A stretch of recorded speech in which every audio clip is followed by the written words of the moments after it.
سارے سائنسدان کہتے ہیں زمین گھومتی ہے. اعلیٰ حضرت نے اتنی موٹی کتاب لکھی ہے زمین ساکن ہے.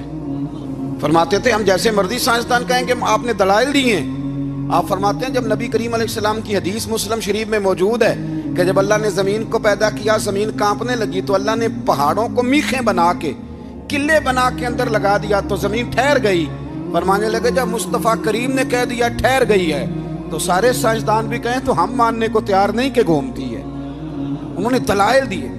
وہ ہمیں نہ روز کہتا ہے ڈاکٹر آپ کی طبیعت خراب ہے, کھانسی ہے, گھر میں کسی اور کو تو نہیں؟ ہاں جی ہے جی. وہ کہتا ہے اسی کی وجہ سے ہوئی ہے. او خدا کے بندے, نبی کریم علیہ السلام نے فرمایا بیماری متعدی نہیں ہوتی, ایک سے دوسرے کو نہیں لگتی. اور بڑے سادے انداز میں مسلم کی حدیث ہے. ایک صحابی نے کہا یا رسول اللہ میرے اونٹ کو اس اونٹ سے خارش پڑ گئی ہے. تو اللہ کے رسول فرمانے لگے تیرے اونٹ کو تو اس سے پڑی ہے تو اس کو کہاں سے پڑی تھی؟ کہنے لگا جی وہ تو قدرتی معاملہ ہے. حضور فرمانے لگے یہ بھی قدرتی معاملہ ہے. اب ہمیں جو مرضی, اعلیٰ حضرت کے زمانے میں لوگوں نے کہا کشش ثقل ہے, زمین اپنی طرف چیزوں کو کھینچتی ہے. دلیل کیا ہے؟ وہ کہنے لگے جی سیب گرتا ہے تو زمین پہ, آم گرتا ہے درخت سے تو زمین پہ, امرود گرتا ہے تو, انار گرتا ہے تو زمین میں کشش ہے, کھینچ لیتی ہے. اعلیٰ حضرت فرمانے لگے شاباش, سائنسدان جو کہیں گے ہم مانیں گے. فرمانے لگے زمین نے آدھا کلو کا سیب کھینچ لیا ہے, 1.5 پاؤ کا انار کھینچ لیا ہے, پر ہم نے غبارے میں 1.5 چھٹانگ ہوا بھر دیا, وہ تو زمین سے کھینچا نہیں گیا. یہ کس قسم کی کشش ثقل ہے؟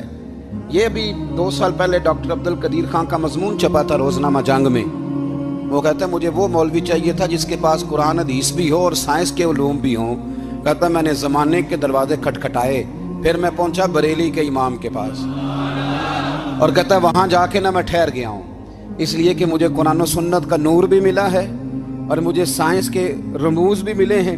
یہ واحد شخص ہے جو دین کو سائنس کا پابند نہیں کرتا بلکہ سائنس کو مدینے والے کا غلام بناتا ہے, مدینے والے کا غلام بناتا ہے. تو اعلیٰ حضرت فرمانے لگی عجیب فلسفہ ہے نا جی, آم کھینچ لیا اس نے, سیب کھینچ لیا, امرود کھینچ لیا, پر اس سے 1.5 چھٹانگ والا غبارہ. تو لوگوں نے کہا حضور پھر مسئلہ کیا ہے؟ آپ فرمانے لگے مسئلہ یہ ہے کہ ہر چیز اپنی اصل کی طرف لوٹ جاتی ہے. ہر چیز اپنی, سیب امرود انار زمین سے پیدا ہوتے ہیں تو زمین پہ گرتے ہیں.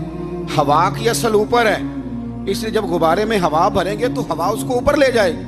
ہاں جب اس سے ہوا نکل جائے گی تو پھر غبارہ جو جس کی اصل ہوتی ہے ادھر لوٹ جاتا ہے. انسان مٹی سے بنا ہے تو جاتا کہاں ہے؟